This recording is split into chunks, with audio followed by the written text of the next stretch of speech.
ఎఫెసీయులకు రాసిన పత్రిక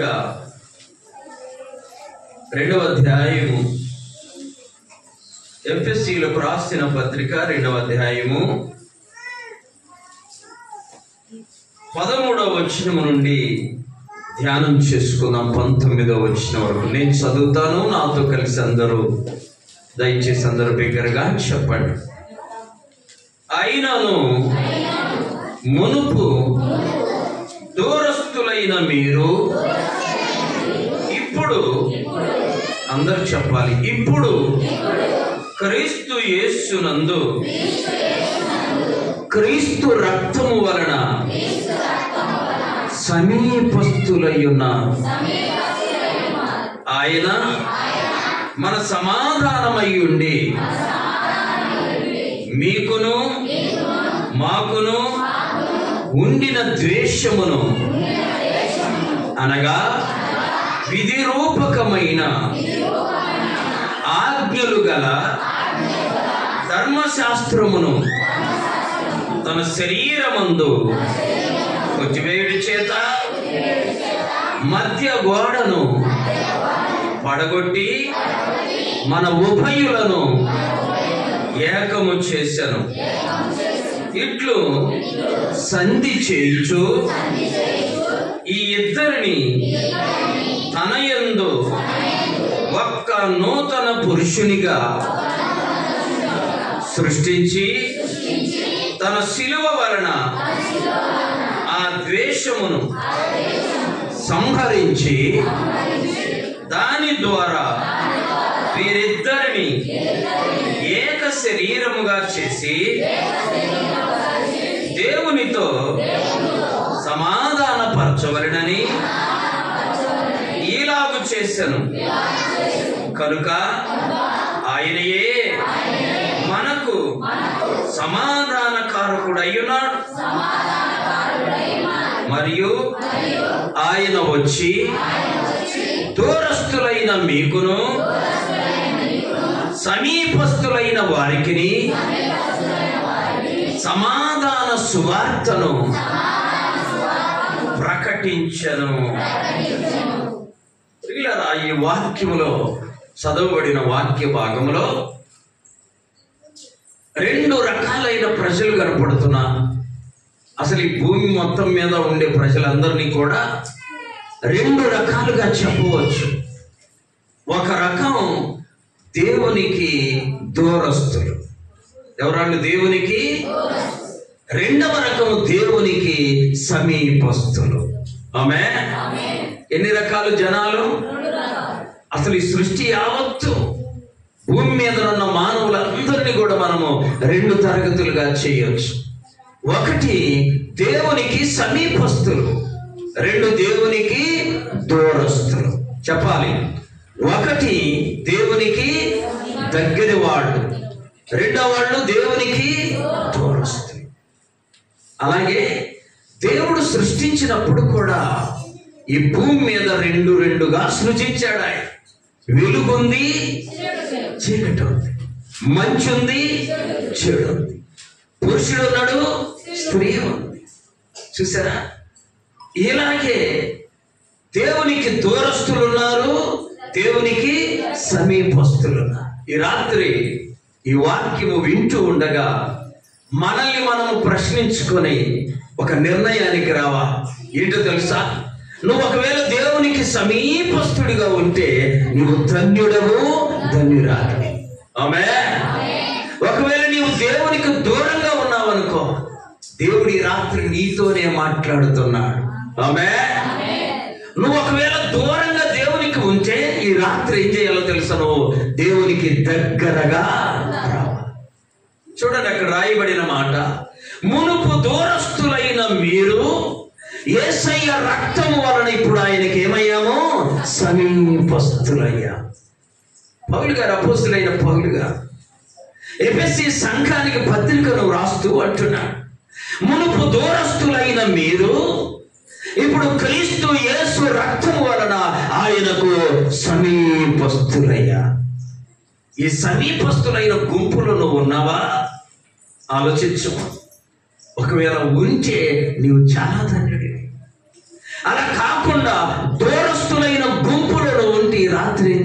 తెలుసా?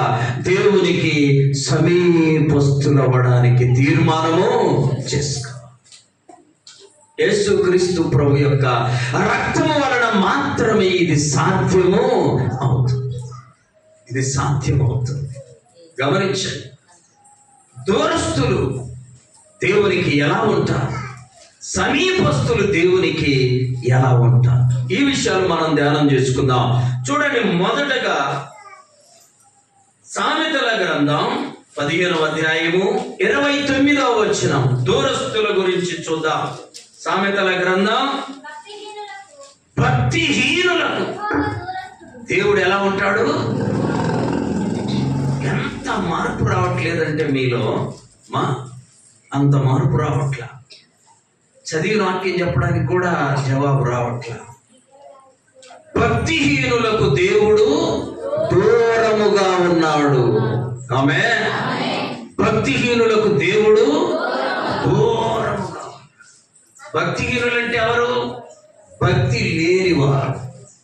ఎవరమ్మా భక్తిహీనులంటే? భక్తి లేనివాడు ఎలా ఉంటాడు? దేవుని దగ్గరికి రాడు. ఒకవేళ దేవుడు వాడి దగ్గరికి వచ్చినా కళ్ళు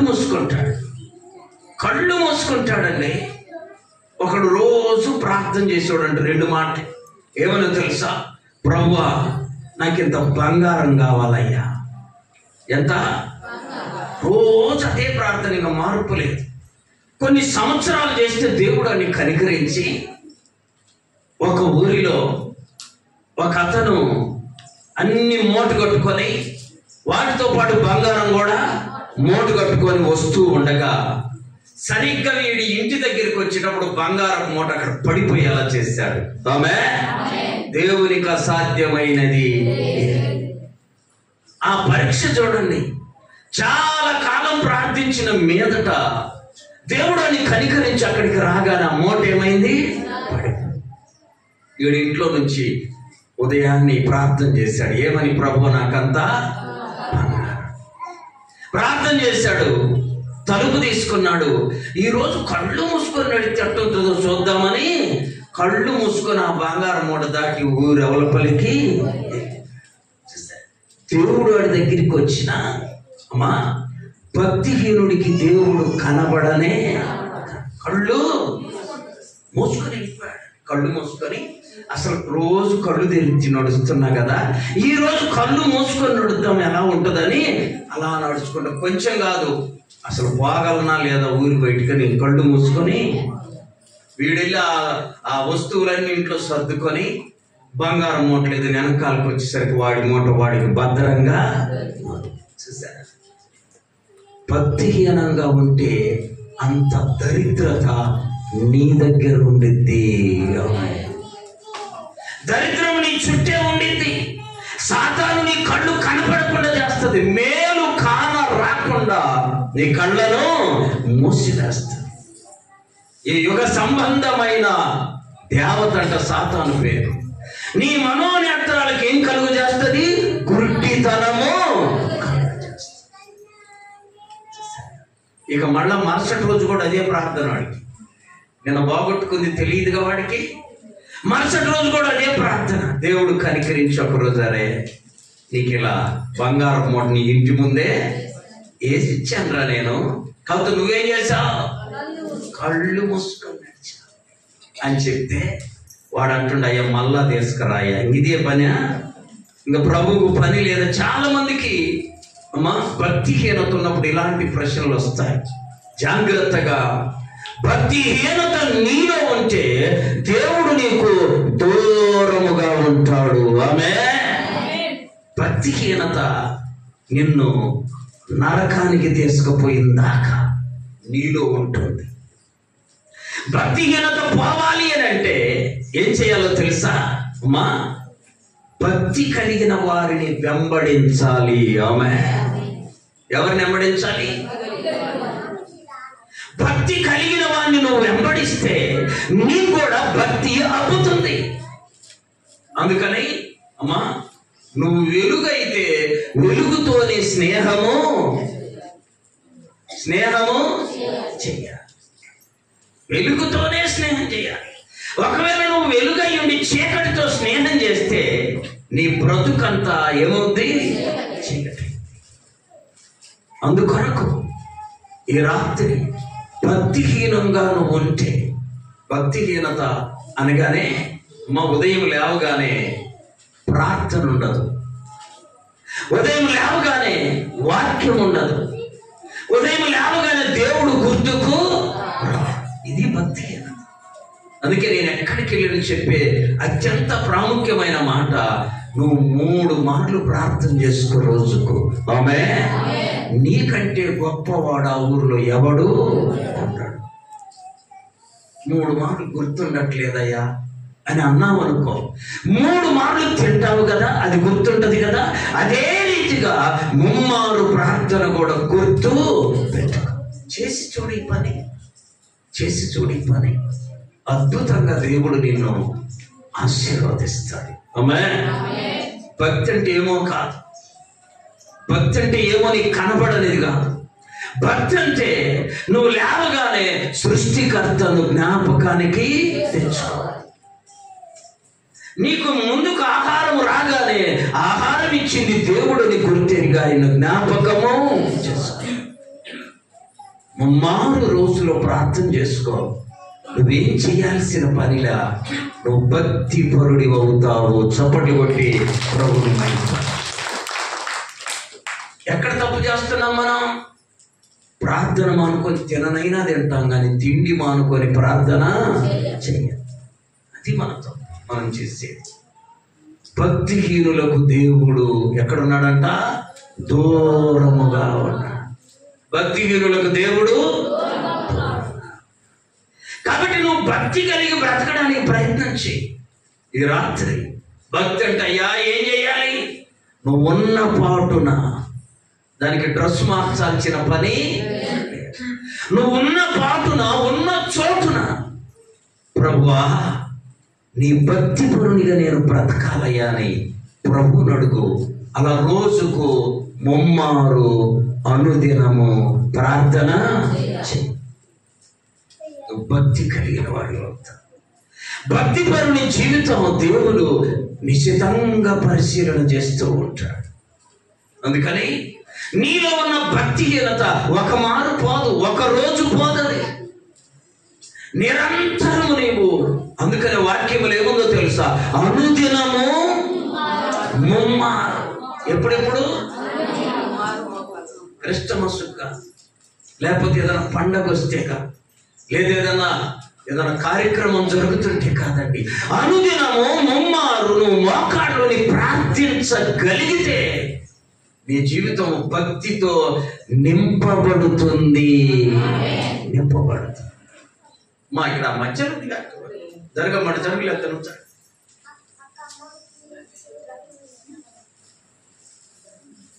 భక్తిహీనత నీలో ఉంటే దేవుడు నీకు చెప్పాలి దూరముగా ఉంటాడు.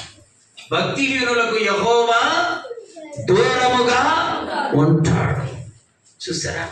మరి దగ్గరకు ఉండాలంటే నీలో ఉన్న భక్తిహీనత పోగొట్టుకోవాలి. భక్తిహీనత పోగొట్టుకుంటే కానీ దేవుడు నీ దగ్గరికి రాడు. చూడండి వాక్యంలో మనం గమనించినట్లయితే 119వ కీర్తన 29వ చరణం. 119వ కీర్తన 29వ చరణం. కపటపు నడత.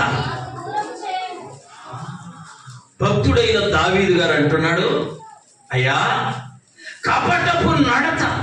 కపటము అంటే మోసం. మోసపు నడత అంటే బ్రతుకు నాకు దూరము చెయ్యి.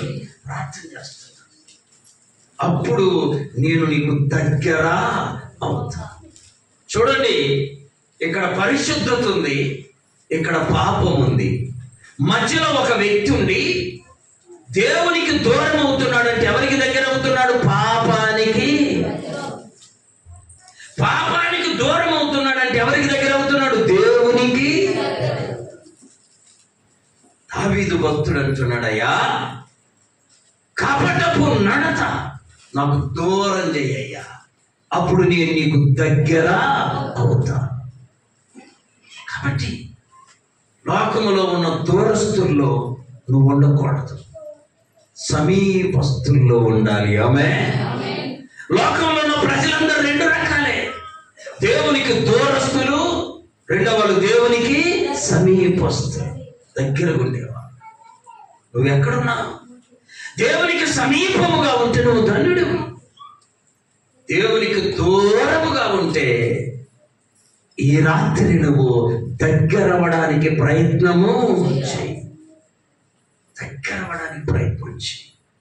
ఆత్మీయ జీవితంలో నువ్వు ఎంత కాలము దూరంగా ఉన్నా నువ్వు నీ ఆత్మీయ స్థితిని కోల్పోయి నరకానికి వెళ్ళిపోతావు. జాగ్రత్త.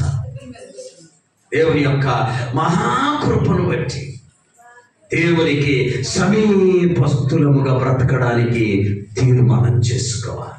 చూడండి, దేవుని యొక్క పరిశుద్ధ గ్రంథంలో యెషయా గ్రంథం 5వ అధ్యాయం 26వ వచనం. యెషయా 5:26.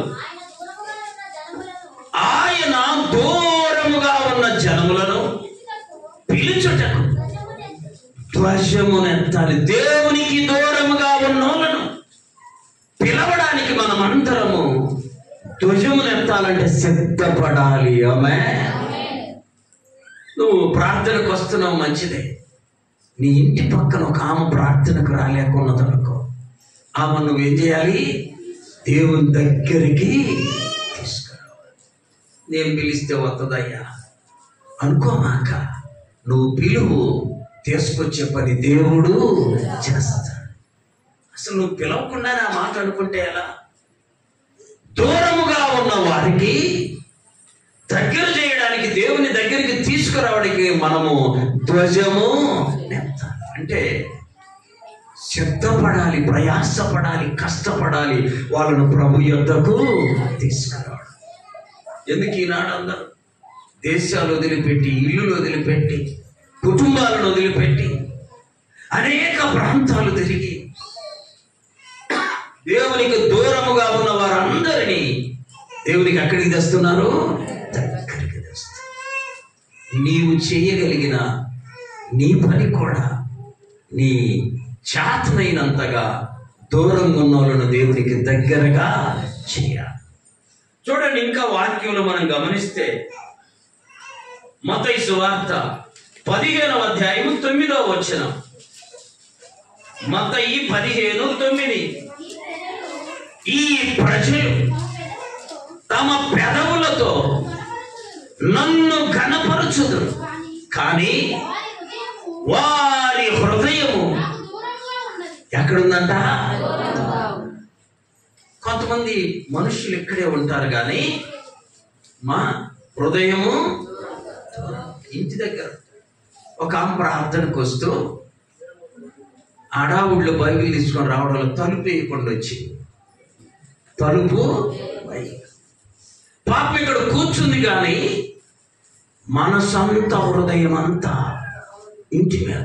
తలుపేలా ఒక్కబోద్దేమో అన్నము తింట. ఈ 3 మాటలు అనుకుంటా ఉంది మనసులో. ఏమేంటి చెప్పండి? తలుపేలా, ఒక్కబోద్దేమో, అన్నము. అలా అలా అనుకుంటూ అనుకుంటూ అనుకుంటూ నిద్రలోకి వెళ్ళిపోయి, ఏదైనా ఒక విషయాన్ని ఎక్కువ మార్లు అనుకుంటే అలిసిపోతా. తిట్టే వాళ్ళు ఉన్నారు, ఎంతసేపు తిడతారు? మా కొంచెం సేపు తిట్టి తిట్టి తిట్టి ఏమవుతారు?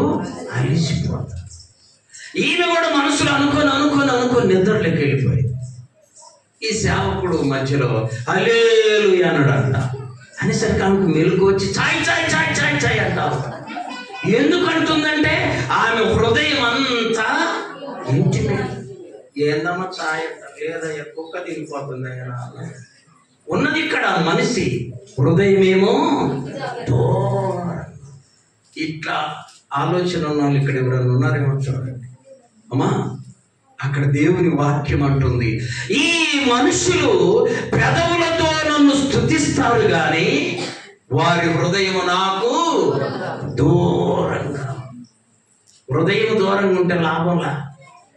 నువ్వు దూరంగా ఉన్న హృదయం ఇక్కడ ఉండాలి. ఆమె నువ్వు ఇక్కడ ఉన్నావంటే నీ హృదయం కూడా సమీపముగానే ఉండాలి. దేవునికి దూరంగా ఉండకూడదు. దూరస్తుల యొక్క స్థితి ఏంటో మనం చూసాం. భక్తిహీనులైపోతారు. జాగ్రత్త. దేవునికి దూరం అయితే ఏమవుతాం? భక్తిహీనులు. బైబిల్లో మనం చూస్తాం. లూకా సువార్త 15వ అధ్యాయంలో ఒక అబ్బాయి తండ్రి ఇంటికి ఏమయ్యాడు? దూరం అయితే ఎలా ఉందో తెలుసు. మనోడి పరిస్థితి బహు ఘోరమైంది. దూరం అయితే ఏమైంది? బహు. ఎంత ఘోరమో తెలుసా? పందులు తినే పొట్టుతో తను బ్రతకాలనుకున్నాడు. పందులు తినే పొట్టు. అసలు పందిని తినడమే తప్పు, తినలేము. కొంచెం తెలివి ఉంటే మరి 4 రోడ్లు కాడ తింటారంటే ఇంకా అది మనం ఏమనుకోవాలో అనుకోవాలి కదా. అది ఏం తింటది, మనం దాన్ని ఎలా తిందాము? ఇంకా తింటామా? అవి తినే పొట్టు తినుకుంటా దూరమైపోయిన వ్యక్తి పాడైపోయాడు. జాగ్రత్త. దేవునికి దూరమైనటువంటి ప్రతి వ్యక్తి అపరిశుద్ధతలోకి వెళ్ళిపోతాడు. దానికి దగ్గర అవుతాడు. పందులు అపరిశుద్ధం, పందులు తినే పొట్టు అపరిశుద్ధం. ఊరకు తినవు కదా, అవి శుద్ధంగా తింటాయా? తినవు. భయంకరంగా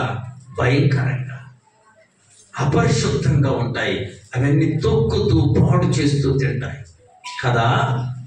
అలాంటి స్థాయికి వెళ్ళిపోయాడు. ఇప్పుడు వినండి, తండ్రికి దూరం అయితే ఏ స్థితిలోకి వెళ్ళిపోయాడు? అపరిశుద్ధతలోనికి.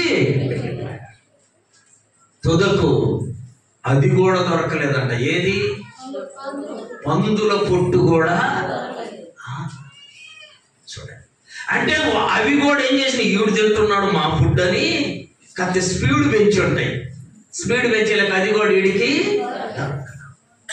చూసారమ్మా, అప్పుడు తండ్రికి దగ్గర అయ్యాడు. తండ్రికి దగ్గర అయితే గూడు మారిపోయింది, తీరు. గూడు అంటే ఇల్లు. పందుల కాడ ఏమి ఇల్లు అసలు ఉందో? గూడు, పందుల దగ్గర పొట్టు, ఇంటి దగ్గర మంచి ఆహారం కదా. నీ బ్రతుకు కూడా మారిపోయింది. అతని బ్రతుకు కూడా ఇక్కడికి వచ్చినాక దేవునికి దూరం అయితే సైతాన్ నీకు దగ్గర ఉంది. గుర్తుపెట్టుకోవాలి. సైతాన్ నీకు దగ్గర అయితే అపరిశుద్ధతలో నువ్వు మునిగి తేలుతావు. చూడండి, అప్పుడు అనుకున్నాడంట కుమారుడు, అయ్యో నా తండ్రి ఇంటి దగ్గర అనేక మందికి సరిపడే ఆహారము కూలి వాళ్ళకు, నేను ఆ కూలి వాళ్ళలో ఒకటిగా చేరి అక్కడే తిందాం ఆశించాడు. కాబట్టి దూరంగా ఉన్న నీవు ఈ రాత్రి దేవునికి ఏమవ్వాలి? సమీపస్థుడివి కావాలి. వాక్యములో చూడండి, ఎఫెసీయులకు రాసిన పత్రిక 2వ అధ్యాయము 11, 12 వచనం. కాబట్టి ఎక్కడము వదిలేయడం నాకెందుకు, ఒక మాట చదువు. కాబట్టి మునుపు శరీర విషయములో అన్యజనుల నుండి శరీరమందు చేతితో చేయబడిన సున్నతి కలవారు కలవారేంది అనబడలేదమ్మా. సున్నతి గలవారై చదువుమా. సున్నతి గలవారు కనబడిన వారి చేత అనబడిన వారి చేత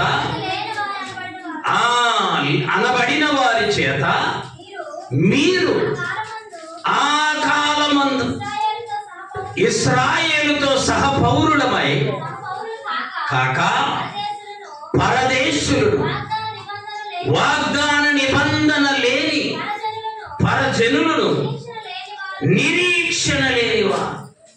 పూర్వకాల పాత నిబంధనలో వీళ్ళందరినీ చూస్తాం. క్రొత్త నిబంధన అది కాదు, మనకు నిరీక్షణ ఉంది. ఆమె నిన్న హత్య చేయబడిన దైవ సేవకుని భార్య అంటుంది, నా భర్తను చంపిన వాళ్ళని నేనేమన్నాను. చప్పట్లు కొట్టడం. నా భర్తను చంపిన వాళ్ళని నేనేమి వాళ్ళని క్షమిస్తున్నా. అని ఆయన చేస్తూ ఉన్నాడే దేవుని పని. ఆ పనిని నేను కొనసాగిస్తాను. ఆమేన్. చూడండి ఎంత గొప్ప మాట. అది నిరీక్షణ. ఏంటిదది? దేవుని దగ్గరికి వెళ్తాం, భర్తను చూసుకుంటాం. యేసయ్య చెప్పిన ప్రకారం మనం కూడా ఇతరులను క్షమిద్దాం. పాత నిబంధనలో ఇలాంటి శ్రేష్టమైన నిరీక్షణ గురించి అంతగా వ్రాయబడాల. కృపాకాలంలో యేసు క్రీస్తు ప్రభు యొక్క రెండవ రాకడలో దీని ఫలితం ప్రభు మనకు బోధించి. చూడండి, అక్కడ కొరింథీయులకు రాసిన మొదటి పత్రిక 13వ అధ్యాయంలో 13వ వచనంలో ఒక మాట ఉంది. చదవండి. కాగా విశ్వాసము, నిరీక్షణ. చూసారా? ఏంటి? 3 ఉన్నాయి. 1 విశ్వాసము, 2 నిరీక్షణ, 3 అంటే నీకు నిరీక్షణ ఉంటే ప్రేమిస్తావు, నీకు విశ్వాసం ఉంటే నిరీక్షణ కలిగి ఉంటావు. చూసారా? దేవుని యొక్క బిడ్డలు మనమందరం కూడా నిరీక్షణ కలిగి ఉండాలి. ఆమేన్. ఏంటా నిరీక్షణ? ఎన్ని రోజులకైనా, అమ్మా ఈ రాత్రి నా మాట జాగ్రత్తగా, ఎన్ని రోజులకైనా నా దేవుడు నా భర్తను మారుస్తాడు. ఇది ఒక గొప్ప నిరీక్షణ. చప్పట్లు కొట్టి మనం ఆరాధించే దేవుడు ఎంత గొప్పవాడో తెలుసా? నీకు చివరి నిమిషంలోనైనా, ఎప్పుడమ్మా చెప్పండి, ఎప్పుడు? చివరి నిమిషంలోనైనా అద్భుతాన్ని చేసి నిన్ను ఆనందింపజేసే ఈ ప్రార్థన ఎందుకు అర్థమవుతాయి? ఎందుకంటే ఆ నిరీక్షణను నువ్వు కలిగి ఉంటా. దేవునికి సమీపస్తులైన ప్రతి బిడ్డ ఏం కలిగి ఉంటాడో తెలుసా? నిరీక్షణ కలిగి ఉంటాడు. నిరీక్షణ కలిగి ఉంటాడు. ఆ నిరీక్షణ నిన్ను నన్ను సిగ్గుపరచదు. ఆమేన్. ఏం చేయదు? సిగ్గుపరచదు. దేవుని బిడ్డలమైన మనం దూరస్తులను హెచ్చరించి దేవునికి సమీపస్తులుగా మార్చుదుముగాక. ఇప్పుడు సమీపస్తుల గురించి చూడండి. గలతీయులకు రాసిన పత్రిక 12వ అధ్యాయము, ఆదికాండం 12వ అధ్యాయము 3వ వచనం. క్షమించండి, ఆదికాండం 12వ అధ్యాయం 3వ వచనం. నిన్ను ఆశీర్వదించు వారిని నేను ఆశీర్వదిస్తాను. పలకండి మాట. నిన్ను, అందరు గట్టిగా చెప్పండి, నిన్ను ఆశీర్వదించు వారిని నేను ఆశీర్వదిస్తాను. అబ్రహాముతో దేవుడు సెలవిచ్చుచున్న మాట. అబ్రహామా, నిన్నెవరైతే ఆశీర్వదిస్తారో వాళ్ళని నేను ఆశీర్వదిస్తాను. నిన్నెవడన్నా దూషిస్తాడనుకో వాడిని నేను దూషిస్తాను. ఆ మాట ఉంది, చదువుమా. నిన్ను ఆశీర్వదించు వారిని నేను ఆశీర్వదిస్తాను, నిన్ను దూషించు వారిని నేను శపిస్తాను. నీ పనేంటి? వాడికెళ్ళి చూడమాక. ఆమేన్. నిన్ను దూషించే వారి వైపు చూడమాక, నా వైపు చూసుకుంటురా. ఆమేన్. ఆయన వైపు చూసుకుంటూ మనం వెళుతుంటే నిన్ను దూషించేవాడు ఎవడన్నా ఉంటే ఆయనే వారి సంగతి చూస్తాడు. ఇది దేవునికి సమీపస్తునిగా ఉన్న వ్యక్తి జీవితంలో జరిగే అద్భుత కార్యం. ఏంటో తెలుసా? నీవు ప్రభు వైపు చూసుకుంటూ వెళుతుంటే నిన్ను చూసి అందరూ కూడా ఆశీర్వదిస్తారు. దేవుడు కూడా వారిని ఆశీర్వదిస్తాడు. ఎవడన్నా ఒకడు నిన్ను దూషించాడు అనుకో, వాడికి వెళ్ళి చూడమాక. నువ్వు చూడవలసింది ఎవరికి వెళ్ళి? ఒక ఊర్లో 2 ప్రార్థనకు వస్తారు, పెద్ద పట్టణానికి పోతారు. ఆ ఇద్దరిని చూసి, తెల్ల చీర కట్టుకొని ప్రార్థనకు వస్తుంటే ఆ ఇద్దరిని చూసి ఊరిలో బయలుదేరిన దగ్గర నుండి మందిరములోకి వెళ్ళే వరకు అమ్మా ఏం చేసేవాళ్ళు తెలుసా? భక్తులు బయలుదేరారా అని ఒకళ్ళు, తెల్ల చీర కట్టిన మొండ మోపాలని ఒకళ్ళు అంటూ ఉంటే ఇద్దరిలో ఒకామంట, అయ్యా నీకు వందనాలయ్యా. ఆమె ఎవరిని దూషించాల, దేవతలాగా పోతుర్రయ్యా వీళ్ళు, అయ్యా వందనాలయ్యా. అయ్యా ఇంకొక ఆమెలా అవతలోడు నోరు ఎత్తేది ఆలస్యం 4 అనుకుంటూ ప్రార్థన మర్చిపోయింది.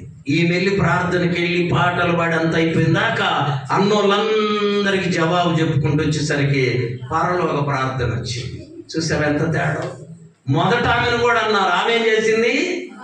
వందనాలు చెప్పి ప్రార్థనకి. ఆమె గురి ప్రభు, ఆమె గురి మందిరం, ఆమె గురి ప్రార్థన. రెండో ఆమె గురి ఎవడు తిడుతూ అని తిడదు. నోరెత్తి నోటి సంగతి యేసు ప్రభువును చూడట్లా. అమ్మ యేసు ప్రభువును దూషించేవాడిని చూస్తున్నా. అబ్రహాముతో దేవుడు చెప్పిన మాట ఏంటో తెలుసా? నువ్వు లే, చదవండి 12వ అధ్యాయం 1వ వచనం. నీవు లేచి దేవుని యొద్దకు వచ్చే ప్రతి వాడు ఉన్న చోటులో నుండి ఏమవ్వాలి? చెప్పండి, లేవాలి. ఏమవ్వాలి? నువ్వు ఉన్న కాడే ఉంటానంటే నీకు ఆశీర్వాదాలు రానే. బైబిల్ అంతా ఎతకండి. ఉన్న స్థలం నుండి లేవాలి, ఉన్న స్థలం నుండి లేవాలి. నీవు లేచి చెప్పాలి, చదువుమా. నీ దేశము నుండి, నీ బంధువుల యొద్ద నుండి, నీ తండ్రి ఇంట నుండి బయలుదేరా. తెలుసా? నువ్వు ఉన్న కాన్నే చచ్చిపోయిందాక ఆడే ఉందామంటే నీకు ఆత్మ సంబంధమైన నూతనమైన ఆశీర్వాదాలు నీ కళ్ళతో నువ్వు చూడలేవు. తెలుసా? అందుకని భక్తులందరూ బయలుదేరారు. అబ్రహాము బయలుదేరారు, ఇస్సాకు చెప్పాలి బయలుదేరారు, యాకోబు. అమ్మా నేను చిన్నాకు కూడా చెబుతున్నాడు, వదిలేసి రాయ్యా, కాకపోతే ఏదన్నా పచ్చ పచ్చగా ఉంటుందేమో. ఆడే ఉండాలంటే బైబిల్లో పరిశీలన చేయండి. భక్తులందరూ బయలుదేరారు. ఆమె యేసేపు ఉన్న కాన్నే ప్రధాని. చెప్పండి అమ్మా, ప్రధాని ఎక్కడయ్యాడు? బయలుదేరి ఇంకో ప్రాంతానికి తన ప్రమేయం లేకుండానే వెళ్ళిపోయాడు. అక్కడ దేవుడు యేసేపును ఆశీర్వదించాడు. ఉన్న స్థలము నుండి లేవాలి. అందుకని యేసు ప్రభు 38 ఏళ్ళ నుంచి ఒకడు ఆడే ఉన్నాడు. ఎన్నేళ్ళు? మరి వాడు వయసు ఎంతో మనకు తెలియదు. వయసు 38 మాత్రం కాదు, ఎక్కువే ఉంటుందా ఉండదా? ఆడుండబట్టి ఎంతకాలం అయింది అంటే వాడి వయసు ఒకవేళ అప్పటికి 25, ఇప్పుడు 58, అప్పటికి ఒకవేళ 30, 68. అన్నేళ్ళాడు కూర్చొని ఉంటే జాగ్రత్తగా ఆలోచించండి. దేవుడు ఈ రాత్రి మాటలు తెలియజేస్తున్నాడు. అమ్మా నువ్వు ఉన్న స్థితిలోనే ఉండమాక, లేవాలి. లేవాలంటే గొడవగా ఇంకా లేచి ఎవరి సంగతి దేవుడు, అది కాదమ్మా మన రోడ్డు. నువ్వు లేవాలి పరిశుద్ధతలో, ఆమె పవిత్రతలో. ఈ 38 ఏళ్ళ నుండి ఉన్నోడి దగ్గరికి యేసు ప్రభు వచ్చి మొదట చెప్పిన మాట ఏంటి తెలుసా? నువ్వు లేచి నీ పరుపు ఎత్తుకొని, లేచి అని అనకుండా నువ్వు పరుపు ఎత్తుకొని పో అనలా. ఆమె పరుపు ఎత్తుకోవాలంటే లేయా. అర్థమైందా? దేవుని ఆశీర్వాదాలు పొందుకోవాలంటే నువ్వు ఉన్న స్థలము నుండి చెప్పండి. అందుకనే యెషయా గ్రంథము 63వ అధ్యాయములు 66వ అధ్యాయములు అంటాడు, లెమ్ము నువ్వు లేస్తేనే వెలుగమ్మా. కూర్చొని ఆన్నే దీపం వెలిగించి ఆన్నే ఆరిపి ఆన్నే తిని ఆన్నే పడుకుంటే, నేను చిన్నప్పుడు మా అమ్మ అనేది తిన్నకాడ పడుకుంటే దరిద్రమురా, కొంచెం లేయాలి. తెలుసా? లేవాలి, లెమ్ము తేజరి, అప్పుడు నీకు వెలుగు వచ్చింది. కాబట్టి దేవుని బిడ్డలమైన మనం అబ్రహాము వలె నువ్వు నిద్రపోతున్న స్థితి నుండి లేవాలి. మా ఎందుకు లేస్తారమ్మా పొద్దాక? నిద్రపోయే స్థితి నుండి లేవాలి, పనికి మారిన స్థితి నుండి లేవాలి. అబ్రహాం అప్పటి వరకు విగ్రహారాధన స్థితి అది. అందుకు దేవుడు అన్నాడు, అయ్యా నువ్వు లేచి నీ దేశం వదులు, నీ తల్లిదండ్రులను వదులు, నీ బంధువులను వదులు, నేను చూపించే దేశానికి నువ్వు. దేవుడు చూపిస్తాడు. ఒకవేళ నువ్వు లేచి ఎక్కడికి వెళ్ళాలయ్యా అని ప్రభువుని అడిగితే, మొన్న ధ్యానం చేసుకున్నాం, ఆయన ఏమన్నాడు, ప్రభువా నేను ఇప్పుడు ఏం చెయ్యాలి, ప్రభువా ఈరోజు నేను ఏం చేయాలి. దేవుడు ప్రతిరోజు తెలియజేస్తూ వచ్చాడు. దేవుడు చెప్పిందే చేశాడు. కాబట్టి అబ్రహాము అంటున్నాడు, నువ్వు లేచి వస్తూ ఉంటే నిన్ను ఆశీర్వదించే వాళ్ళను నేను ఆశీర్వదిస్తాను, నిన్ను శపించే వాళ్ళను నేను శపిస్తాను. ఇంకొక వ్యక్తిని చూస్తాం వాక్యంలో. చూడండి, దేవుని యొక్క పరిశుద్ధ గ్రంథంలో గలతీ 4వ అధ్యాయం 8-9 వచ్చిన,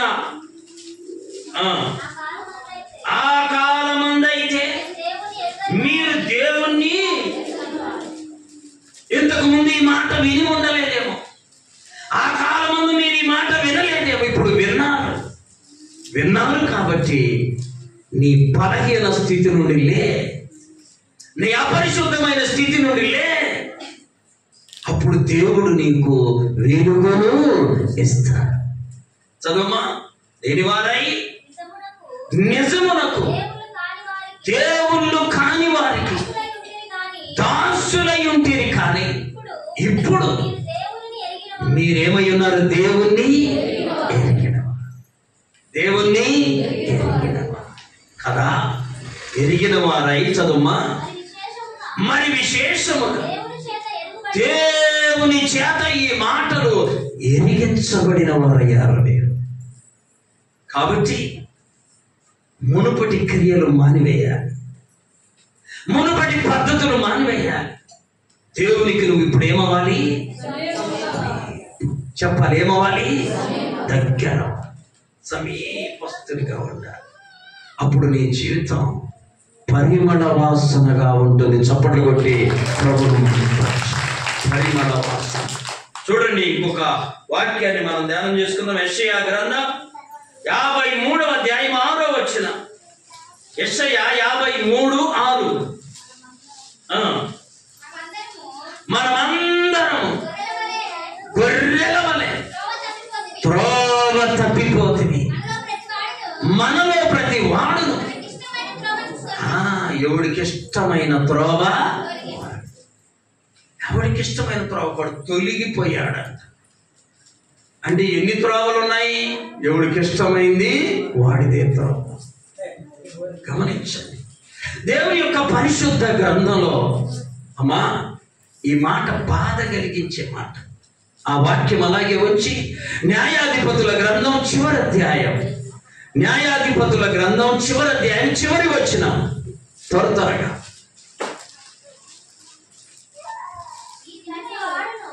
ప్రతి వాడును తన ఇష్టానుసారంగా ప్రవర్తించవచ్చు.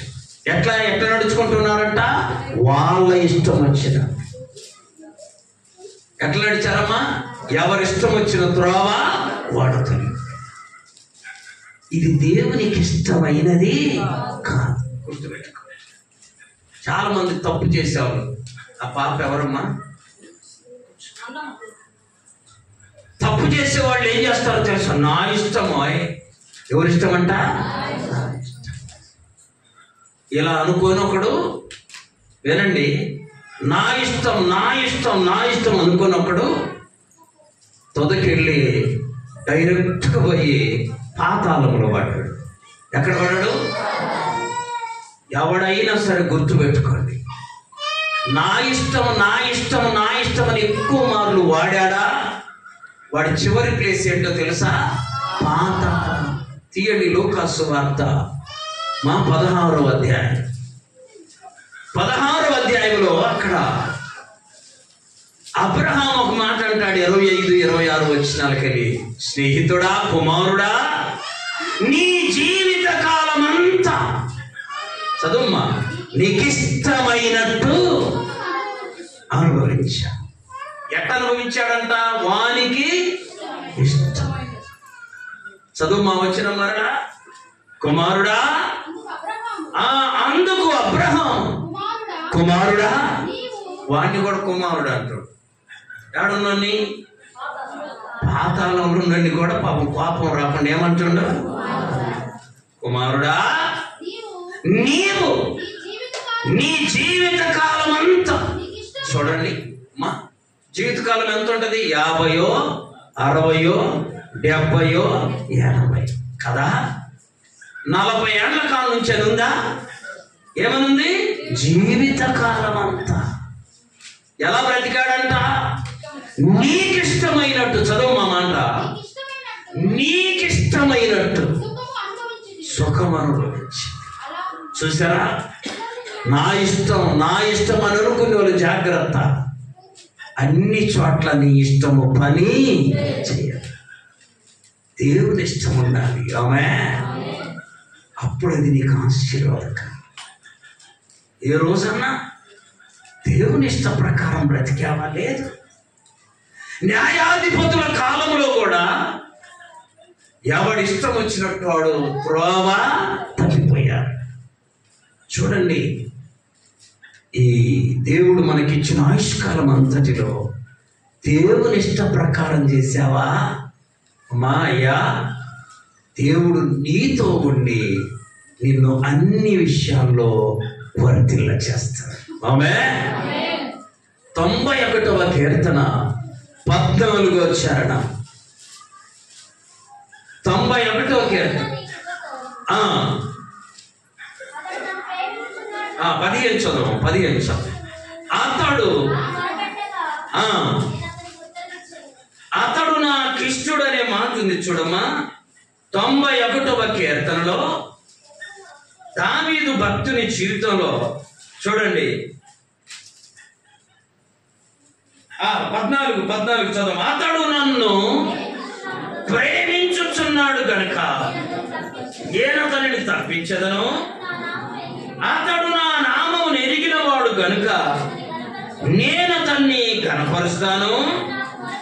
అతడు నాకు మొరపెట్టగా నేను అతనికి ఉత్తరం ఇస్తాను. ఆ శ్రమలో నేను అతనికి తోడై ఉంటాను. ఇన్ని మాటలు దావీదుకు దేవుడు చెప్పడానికి కారణం ఏంటో తెలుసా? దావీదు దేవుని యొక్క ఇష్టానుసారుడు, హృదయానుసారుడు. ఆమేన్. ఆయన హృదయానుసారుడు కాదు. ఎవరు హృదయానుసారుడు? దేవుని. నువ్వు దేవుని యొక్క ఇష్టానుసారంగా బ్రతుకుతూ ఉండు. ఏదో ఒక దినాన నిన్ను తగిన సమయంలో ఏం చేస్తాడు? హెచ్చించే. సమూయేలు 2వ గ్రంథం 22వ అధ్యాయం చూడండి. 2వ సమూయేలు 22:20. నేను ఆయనకి ఇష్టుడను గనుక ఆయన నన్ను దేని నుండి తప్పిస్తాడు? ఆపద నుండి, అవమానము నుండి, అనారోగ్యము నుండి, అపాయము నుండి. లాల్చి కళ్ళ కూడా ఉండలేకపోతాడు కదా. బుర్రకథ చెప్పుడు తందానంటే వాడు తానే అంటాడు. అది కూడా లేకపోతాడు. దేని నుండి తప్పిస్తాడు? అపాయము నుండి.